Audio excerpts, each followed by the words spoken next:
দেখি আল্লাহর কোনো নেক বান্দা পাওয়া যায় কিনা। এই যুবক দাঁড়াও। জি বলেন।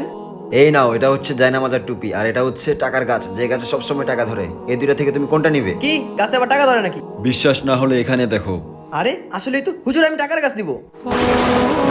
মূর্খ বালক। এই যুবক দাঁড়াও। জি হুজুর বলেন। এই নাও জায়নামাজের টুপি, যেটা দিয়ে তুমি আল্লাহর সাথে জুড়ে যেতে পারবে, আর এটা হচ্ছে টাকার গাছ, যেটা দিয়ে তুমি আজীবন আয়েশ করে চলতে পারবে। এই দুইটা থেকে তুমি কোনটা নিবে? আরে কি কন, আপনি কি পাগল হয়েছেন? টাকার আবার গাছ হয় নাকি? বিশ্বাস হচ্ছে না তোমার? এই দেখো। আরে সত্যিও তো টাকার গাছ। না না, তাইলে আমার ইমান নষ্ট হয়ে যাবো। আমি জায়নামাজ আর টুপি নিমু।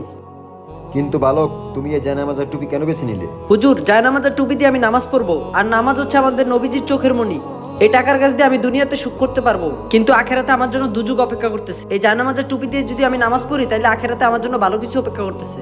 বাহ, আমি তোমার ইমানদারি দেখে অনেক খুশি হয়েছি। এই নাও, এই টাকার গাছটাও তুমি রেখে দাও।